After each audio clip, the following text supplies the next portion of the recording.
Good news, Hyderabad ORR కి అతి చేరువలో విల్లాస్ APR ప్రాజెక్ట్స్. సార్ నమస్తే సార్, సుందరరామిరెడ్డి గారు. నమస్తే. సుందరరామిరెడ్డి గారు, సామాన్యుడితో సుమన్ టీవీ అనే కార్యక్రమంలో భాగంగా మనకి మరొక కాలర్ నెంబర్ రెడీగా ఉంది. ఒకసారి కాలర్తో మాట్లాడదాం. కాలర్ పేరు కిరణ్, ఖమ్మం నుంచి మాట్లాడతారు. కాల్ చేస్తాను.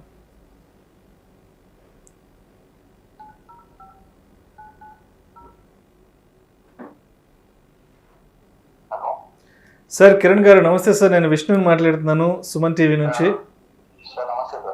సార్ సామాన్యుడితో సుమన్ టీవీ అనే కార్యక్రమానికి స్వాగతం, సుస్వాగతం. ఇప్పుడు ప్రస్తుతం నా ఎదురుగా సుందరరామిరెడ్డి గారు ఉన్నారు.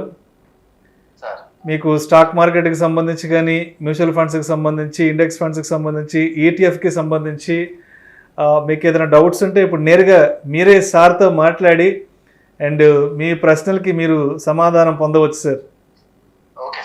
నేను సార్కి ఫోన్ ఇస్తున్నాను, సార్తో మాట్లాడండి సార్. రైట్. కిరణ్ గారు ఖమ్మం నుంచి. కిరణ్ గారు ఎలా ఉన్నారు? Good evening sir. ఒక చిన్న డౌట్ సార్. చెప్పండి సార్. ఇప్పుడు ETF లో మనం లాస్ట్ టైం ప్రోగ్రామ్ చాలా బాగుంది, ఎక్సలెంట్. Thank you.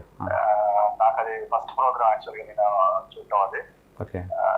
నేను ఆల్రెడీ ఇన్వెస్ట్మెంట్ అది స్టార్ట్ చేసుకున్నాను ETF లో, చాలా బాగుంది. అయితే నాకు ఇక్కడ వచ్చిన ఒక డౌట్ ఏంటంటే, ETF ని మనం మామూలుగా స్టాక్ ని షార్ట్ చేసినట్టుగా షార్ట్ చేసి కింద డౌన్ కి వచ్చాక మనం బై చేయొచ్చా? You can do it in intraday. Only ఇంట్రాడేకే అలో చేస్తారు. ఓకే ఓకే, ఇంట్రాడేలో మాత్రమే పాసిబుల్ అది. అవును, బట్ గుర్తుపెట్టుకుని ఇంట్రాడేలో ట్యాక్సెస్ 30% దాకా ఉంటాయి, స్పెక్యులేటివ్ గెయిన్స్ కాబట్టి. Okay okay okay. కాబట్టి ప్రొడక్ట్ కన్జర్వేటివ్ కాబట్టి మీరు లాంగ్ కల్ ఉంటే బెటర్ అనమాట.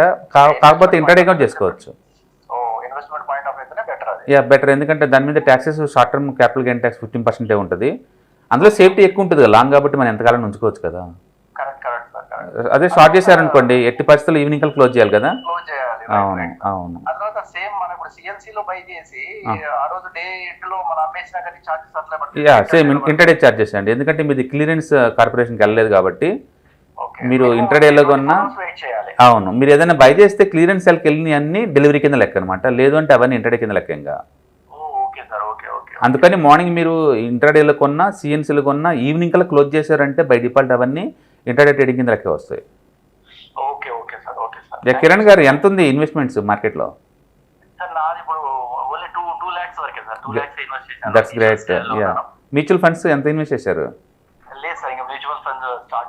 ఎందుకు తీసుకోవాల్సింది లాంగ్ టర్మ్కి? మంత్లీ 1000 రూపాయలు, 5000, మీ ఇష్టం. అఫోర్డబిలిటీ ఎంత ఉంటే అంత. ఎందుకంటే మార్కెట్ మంచి స్వింగ్లో ఉంది. లాస్ట్ 2 monthsలో ఈ స్మాల్ క్యాప్ మ్యూచువల్ ఫండ్స్ 20% పెరిగినాయి లాస్ట్ 2 monthsలో లోన్. లాస్ట్ 1 yearలో 40% దాకా పెరిగినాయి స్మాల్ క్యాప్ మ్యూచువల్ ఫండ్స్.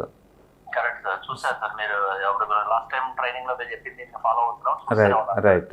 డెఫినెట్గా ఒక మ్యూచువల్ ఫండ్ తీసుకోండి లాంగ్ టర్మ్కి, అంటే మిగతా అమౌంట్ ETF చేయండి మీరు అన్నట్టు. Okay okay, all the best Kiran గారు. All the best. Thank you sir. So Sundararamireddy గారు చెప్పండి, కిరణ్ గారితో మాట్లాడాక అంటే ఏమనిపించింది? ఆయనకున్న సబ్జెక్ట్ ఎక్స్పర్టైజ్ కానీ. డెఫినెట్గా అండి, షార్టింగ్ గురించి మాట్లాడుతున్నాడు అంటే అతను సీరియస్గానే మార్కెట్కి వాచ్ చేస్తున్నాడు. అండ్ చాలామంది ETFs అంటే ఇంటర్డే చేయకూడదేమో అనుకుంటారు. ఇంటర్డే చేయొచ్చు, ఇంటర్డే బై చేసి మార్నింగ్ ఈవినింగ్ కల్లా అమ్మేయచ్చు. ETFsని కూడా అన్ని ETFsని అలౌ చేయరు, but Nifty, bank Nifty, MAFANG కొన్ని లిక్విడిటీ బాగున్నాయి అలౌ చేస్తారు అవి. అండ్ 5 times లివరేజ్ కూడా ఇస్తారు. అండ్ మార్నింగ్ అమ్మేసుకొని ఈవినింగ్ కూడా బై చేయొచ్చు, షార్టింగ్ కూడా అలౌ చేస్తారు. కానీ అవన్నీ షార్టింగ్ అనేది కొంచెం ఎక్స్పర్టైజ్ టెక్నిక్స్, ఎందుకంటే ఈవినింగ్ కల్లా కంపల్సరీ క్లోజ్ చేయాలి కాబట్టి. దాని బదులు మనం బై చేసామనుకోండి, సెల్లింగ్ ఎప్పుడు అనేది మన కంట్రోల్లో ఉంటుంది. మనకి ఎప్పుడు నచ్చితే, ఎప్పుడు ప్రాఫిట్లో ఉంటే అప్పుడే క్లోజ్ చేసుకోవచ్చు. కాబట్టి ETFsని కన్జర్వేటివ్గా వాడుకుంటేనే బాగుంటుంది, బట్ స్టిల్ స్పెక్యులేటర్ కూడా వాడుకోవచ్చు కావాలంటే వాటిని. అంటే ఇవాళ నాకు కూడా ఆడియన్స్తో మాట్లాడుతుంటే అంటే నాకున్నటువంటి డౌట్స్ కూడా ఇవాళ చాలా క్లారిఫై అవుతున్నాయండి వాళ్ళు అడిగే ప్రశ్నల ద్వారా. అండ్ ఇప్పుడు కిరణ్ గారు ఏదైతే అడిగారో ETFని ఇంట్రాడేలో చేసుకోవచ్చా అని నాకు కూడా ఎప్పటి నుంచో ఉంది.